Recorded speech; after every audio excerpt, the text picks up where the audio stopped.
Olá! Bem-vindo ao Expresso BDC do meio-dia. Se você está em pausa para almoço, senta que essa história é pesada. Hoje vamos falar sobre Bitcoin e guerra e como o BTC está se comportando como ativo geopolítico de verdade. E olha, os números nas telas não deixam a gente mentir. Não vamos nem perder tempo com muita introdução, porque o mercado hoje entregou algo surreal. Foi uma quebra de qualquer modelo tradicional, né? Completamente. O que aconteceu nas últimas 24 horas muda a narrativa. Tipo, o S&P 500, que a gente sabe que é o grande termômetro de risco global, fechou em queda de 1%. O que já era esperado num cenário tenso. Sim, mas aí é que tá. O ouro, que é o refúgio histórico da humanidade desde sempre, simplesmente despencou. Despencou 10%. Saca só o que está acontecendo. O ativo digital subindo, enquanto o Porto Seguro milenar derrete. Cara, isso é muito louco. E o Bitcoin engatou na marcha de alta de 5%. A gente viu bater ali a marca de $76.060. A máxima desde o início de fevereiro, né? Para quem acompanha gráfico todo dia, ver o ouro perder 10% assim, de forma tão abrupta, soa quase como um erro no sistema da corretora. Pois é, parece um bug. Mas tem um motivo. E a grande questão é o gatilho disso tudo. Exato. A mudança de tom veio direto das declarações recentes do ex-presidente Trump. Ele sinalizou que as negociações de paz com o Irã podem ser retomadas lá em Islamabad nos próximos 2 dias. Isso mesmo. Ele soltou aquela frase de que a guerra está, entre aspas, muito perto do fim. E o reflexo foi imediato. Semana passada, Bitcoin caía com a guerra. Hoje, sobe com esperança de paz. Mas, vem cá, por que o ouro reagiu desabando desse jeito? Então, é que o preço do ouro, até ontem, estava muito inflado pelo que a gente chama de prêmio de medo. Sabe? Aquele medo puro de uma terceira guerra mundial. Isso. Quando mísseis começam a voar e o fornecimento de energia é ameaçado, os institucionais não compram ouro para lucrar. Eles compram para não perder tudo se o sistema financeiro entrar em colapso. Entendi. Faz sentido. Mas com essa sinalização de negociações em Islamabad, a perspectiva de uma disrupção catastrófica na oferta de energia recuou. O barril de petróleo voltou a ser negociado abaixo dos $100, inclusive. Ah, então o prêmio de risco evaporou junto com o medo. Exatamente. O mercado volta para aquele modo de buscar risco de novo. Volta a olhar para ativos de crescimento e inovação. Mas o que ainda me deixa intrigada é a dinâmica do Bitcoin nesse cenário todo. Porque, antigamente, a gente usava muito aquela analogia de que, numa crise, as pessoas abandonavam os botes menores para procurar navios seguros. Sim, a velha fuga para a qualidade. Pois é. Só que não é bem isso que explica o movimento de hoje. Se formos pensar em utilidade real, o ouro é tipo um cofre de chumbo incrivelmente seguro. Ninguém consegue invadir, né? É blindado. Mas durante um incêndio, ou pior, um bloqueio naval, é impossível mover um cofre de chumbo de um país para o outro. Nem com guindaste nessas horas. Exato. Então o mercado está dizendo que o Bitcoin é o ativo mais seguro quando ninguém confia em nada. É como ver as pessoas abandonando os botes salva-vidas de madeira, que são os tradicionais, para pular em botes digitais invisíveis. Essa distinção entre o cofre físico e o digital é a chave de tudo, de verdade. O ouro não caiu apenas porque a paz pode estar próxima. Ele caiu porque a logística dele num mundo em guerra é um pesadelo absoluto. Nossa, com certeza. Se um país sofre sanções, ele não tem como colocar ouro no avião. Não consegue? Fretar um avião carregado de barras para pagar fornecedores sem ser interceptado? Impossível hoje em dia. Então o Bitcoin capturou esse fluxo de capital porque o mercado parou de precificar ele só pelo risco e passou a olhar para a utilidade nua e crua. Utilidade no mundo real mesmo. Isso. Não importa se é véspera de paz ou auge de bombardeio, a rede do Bitcoin não desliga, não pede permissão e não pode ser sancionada. É uma reclassificação histórica que a gente está vendo. Deixando de ser só uma aposta especulativa para virar a infraestrutura crítica, né? Perfeito. Infraestrutura de liquidação global. Cada institucional tratar o Bitcoin como infraestrutura crítica é porque isso já está sendo testado e validado lá fora sob fogo real. E está. Isso nos leva direto à situação no Estreito de Hormuz. Sim, o Irã não está só na teoria sobre criptomoedas. Eles implementaram um sistema de pedágio obrigatório para os navios comerciais cruzarem as águas iranianas. E não tem outra forma de pagar. Exato. A única forma de pagar esse pedágio é usando criptomoedas. E para quem nos acompanha e talvez não tenha um mapa mental da região, o Estreito de Hormuz não é só uma passagem de água qualquer. É a artéria jugular da economia baseada em carbono do planeta. É por onde o mundo respira energia. Sim, todo santo dia cerca de 21 milhões de barris de petróleo transitam por ali. 21 milhões. Isso é praticamente 20% de toda a oferta mundial. É um volume absurdo de dinheiro envolvido. Muito, e historicamente, os contratos e os seguros desse tráfego eram todos liquidados em dólares, passando pelo sistema bancário tradicional. Mas aí vieram as sanções, o bloqueio. Pois é, com o Irã sob bloqueio total, totalmente desconectado do sistema ocidental, eles criaram essa barreira. Quem quiser cruzar o estreito e evitar problemas com a guarda costeira iraniana tem que pagar o pedágio. Cara, isso é insano. A cobrança está fixada em $1 por barril, né? Isso, $1 por barril. Então vamos fazer a matemática básica aqui. Um único superpetroleiro pode carregar uns 2 milhões de barris, o que significa uma transferência de $2 milhões por navio, e isso liquidado na hora. Em questão de minutos. E os pagamentos estão sendo aceitos exclusivamente em Bitcoin e na stablecoin USDT, o Tether.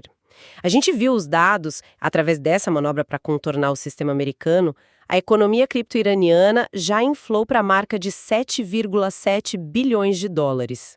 É muito capital fluindo fora do radar tradicional. Mano, Bitcoin está funcionando de verdade agora. Saiu completamente do campo teórico do white paper. É a tecnologia que está permitindo que os navios que abastecem o mundo continuem flutuando. E a mecânica disso no dia a dia é fascinante. Pensa numa transação internacional normal. Para pagar $2 milhões, a empresa usaria o sistema SWIFT. Que demora dias. Demora dias. O banco de quem compra manda uma mensagem para o banco correspondente, que repassa para o banco de quem vende, e o mais crítico, pode ser vetado a qualquer momento por o governo americano. Através da OFAC, né? O Escritório de Controle de Ativos Estrangeiros. Exatamente. Mas com o Bitcoin a história muda. O comandante do navio, ou a sede da empresa de transporte lá na Europa ou na Ásia, assina uma transação criptográfica. E pronto. Sim, em 10 minutos o bloco é minerado, o pagamento entra na carteira do governo iraniano de forma irreversível e sem nenhum intermediário que possa censurar. Ninguém pode ligar e mandar cancelar. Ninguém. Foi exatamente observando essa mecânica que o Matt Hogan, que é o CEO da Bitwise, trouxe uma análise que sacudiu o mercado essa semana. Ah, a tese da Bitwise. Eu li esse relatório. Ele afirma que esse evento em Hormuz despertou o que ele chama de segunda tese de uso do Bitcoin. Porque a primeira seria aquela clássica de reserva de valor, certo? Proteção contra a inflação, o famoso ouro digital. Isso, o básico que todo mundo conhece. Mas a segunda tese é o Bitcoin operando como uma moeda de liquidação global e neutra. O raciocínio do Hogan é muito direto. Ele diz que Bitcoin é como o ouro mais digital e mais rápido. Gostei dessa analogia. É perfeita porque tem a escassez matemática do ouro, mas elimina todo o atrito logístico que a gente estava discutindo. E as implicações financeiras disso são astronômicas. Em que sentido? De tamanho de mercado? Sim. O mercado endereçável do Bitcoin deixa de ser apenas a capitalização do ouro e passa a englobar todo o sistema de liquidação interbancária do mundo. Mas espera aí entra o meu questionamento, sendo bem franca. O ouro tem milênios de história. O sistema SWIFT tem décadas e movimenta a economia do planeta inteiro, todo dia. É uma montanha de dinheiro. Dizer que o Bitcoin vai engolir o mercado de ouro e ainda assumir o papel de infraestrutura de liquidação global... parece meio exagero de entusiasta de cripto, não? O Hogan jogou os números lá no teto, falando num mercado endereçável de mais de 34 trilhões de dólares. 34 trilhões. É um número que assusta mesmo. Como ele justifica essa magnitude e ainda afirma que aquele famoso preço-alvo de $1 milhão por Bitcoin seria apenas o ponto de partida? A justificativa dele é puramente baseada na ineficiência absurda do modelo bancário atual. Para o sistema SWIFT funcionar hoje, Os grandes bancos globais precisam manter trilhões de dólares simplesmente parados. Parados em contas correspondentes, né? Isso, nas contas Nostro e Vostro. É dinheiro estacionado apenas para garantir que vai ter liquidez quando as transferências acontecem entre diferentes moedas e fusos horários. Nossa, é muito capital morto. É a capital morto que não rende. O Haugen argumenta que se o Bitcoin se torna esse trilho neutro de liquidação, a necessidade de manter esses trilhões parados desaparece. Porque a liquidação é instantânea na rede. Exato. As transações são liquidadas na própria camada base, quase em tempo real e sem risco da outra parte não pagar. Então os 34 trilhões não são um delírio. Não são. É a soma da capitalização do ouro com a estimativa de todo esse valor que fica aprisionado nos sistemas arcaicos de compensação global. Quando o Irã força os navios a liquidarem pagamentos na blockchain, eles estão dando um spoiler, um vislumbre prático de como esse sistema massivo poderia operar no futuro. Nossa, muito interessante. Mas isso nos empurra direto para a realidade bruta do campo de batalha. Porque a teoria econômica é linda, mas ela só sobrevive até o primeiro tiro ser disparado. Com certeza, a guerra não respeita a teoria. Se o Irã está conseguindo cobrar esse pedágio e acumular quase 8 bilhões de dólares em cripto para furar as sanções, a pergunta incontornável para quem lê as notícias é: o bloqueio marítimo imposto pela maior potência militar do planeta falhou. A Marinha dos Estados Unidos não está conseguindo parar os navios. Olha, para responder isso a gente tem que manter a neutralidade e olhar os relatórios de inteligência de forma bem fria. A situação tática mostra um cenário muito complexo. Onde vitórias físicas e derrotas digitais acontecem ao mesmo tempo. Perfeito.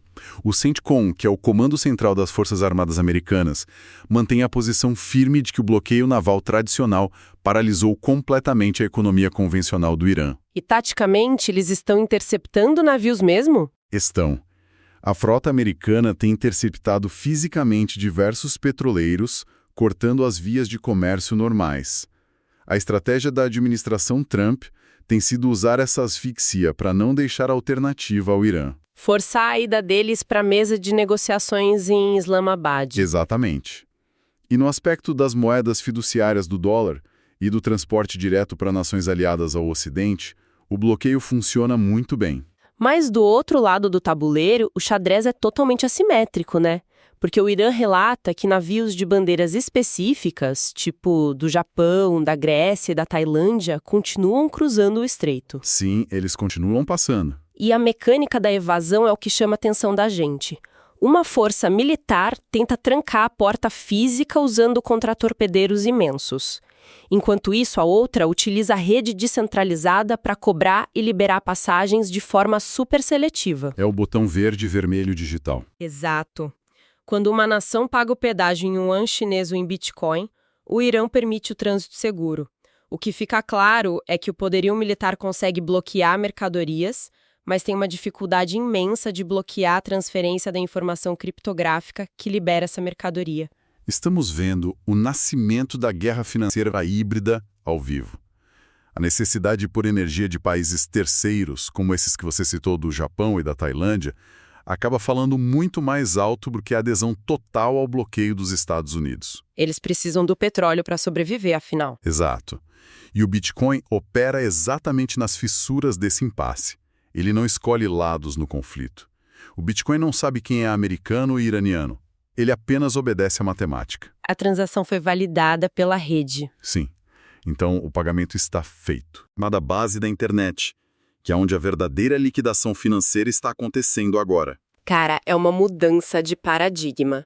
E, como sempre, toda essa fricção monumental acaba sendo precificada nos gráficos, porque o mercado financeiro não dorme. Nunca dorme. A gente viu o Bitcoin bater os 76 mil dólares com o avanço dessa tese do pedágio de Hormuz, misturada com aquela esperança de paz das falas do Trump. Foi o pico de otimismo. Mas logo depois dessa máxima, o ativo sofreu um recuo. Caiu de volta para casa dos 73.953 dólares. Para quem está de fora analisando o cenário macro, isso é uma consolidação saudável. Certo. Super normal do ponto de vista estrutural. Mas para quem comprou lá no topo dos 70 76 mil, levado pela emoção da manchete, o estômago deve estar embrulhado uma hora dessas, porque esse dinheiro saiu da mesa tão rápido. Porque, olha, o mercado profissional não opera com lealdade a narrativas. Institucional não se apaixona por história, opera com gestão de risco. Realização de lucros básica. Isso, quando um ativo dispara muito rápido, baseado numa expectativa de um evento futuro, nesse caso, a reunião lá em Islamabad, os grandes fundos e formadores de mercado precisam colocar dinheiro no bolso. Eles vendem uma parte para garantir. Vendem uma parte das posições para garantir o ganho, caso as negociações de paz fracassem de última hora, o que é sempre um risco. E essa venda em bloco é o que gera o recuo no preço. Tira o excesso de alavancagem, né? Exatamente. Corrigir de 76 para 73 mil testa a convicção de quem comprou. O mercado agora respira, tira o excesso e aguarda os fatos reais que vão sair do Paquistão nos próximos dias. Faz sentido. Se a marinha mais poderosa do mundo não consegue impedir transações em blockchain e a diplomacia global dita o preço do ativo minuto a minuto, isso muda completamente o jogo para quem está operando de casa. Muda a forma de montar portfólio. Totalmente. Como a gente protege os investimentos amanhã de manhã sabendo que tudo depende de uma reunião lá no outro lado do mundo? É exatamente para isso que serve a nossa sessão A Conta do Café. Traz a visão tática para a gente. Bora lá. O pragmatismo aqui é fundamental para quem acompanha a gente. A regra número 1 da Conta do Café nesta análise profunda é não confundir uma revolução macroeconômica de longo prazo com dinheiro fácil no curtíssimo prazo. Mas nos próximos 2 dias, o gráfico estará totalmente refém da política externa americana e iraniana. O mapa tático que a equipe da Bunker levantou foca em 2 trincheiras principais. Quais são os níveis? A resistência superior, aquele teto que o mercado precisa romper e manter, está fixada firmemente nos 76 mil dólares. Onde bateu e voltou. Exato. E do outro lado, o piso de segurança. O suporte onde os compradores históricos costumam entrar para defender as posições está na zona dos 72 mil dólares. Podendo cair mais um pouco se der ruim. Sim, podendo esticar ali até os 70 mil em caso de pânico na notícia. Ou seja, são cenários binários atrelados ao noticiário puro e simples. Se as negociações em Islamabad avançarem e tivermos comunicados oficiais confirmando o desescalamento do conflito, existe uma janela de probabilidade muito clara de o mercado romper essa resistência atual. Com força. O fluxo institucional aliviado do medo da guerra pode impulsionar o preço rapidamente para aquela faixa entre 78 mil e 80 mil dólares. É o cenário otimista. Agora, se os diplomatas levantarem da mesa sem acordo e os bloqueios navais se intensificarem de forma agressiva, o ativo vai sofrer pressão. Os investidores vão liquidar posições para buscar liquidez rápida e esse suporte dos 70 mil dólares será duramente testado. É um risco que tem que estar na conta. E é por isso que operar no escuro durante um evento dessa magnitude é irresponsável, né? Com certeza, não dá para ir no achismo. Exata entre o fuso horário das reuniões no Paquistão e os momentos de maior volatilidade que a gente espera nos livros de ofertas. Isso é essencial para se proteger. Demais. A proteção do capital depende de saber exatamente em quais horários o risco é incalculável e em quais níveis gráficos a assimetria se torna favorável para uma entrada. Como a gente sempre diz, o mercado pune a desatenção, mas recompensa a informação bem digerida. E bom, antes de encerrarmos a nossa análise de hoje, vale a pena a gente dar um passo para trás e observar a floresta, não apenas a árvore do gráfico diário. A visão do todo. Exatamente. Pense no seguinte: hoje estamos assistindo a uma nação inteira sob um embargo naval quase intransponível, lidando com a força militar hegemônica do planeta e totalmente isolada da rede bancária ocidental. É a tempestade perfeita contra eles. Sim. E ainda assim eles conseguem manter 20% do petróleo mundial fluindo, garantindo a própria sobrevivência econômica através de uma rede descentralizada. É histórico. Muito.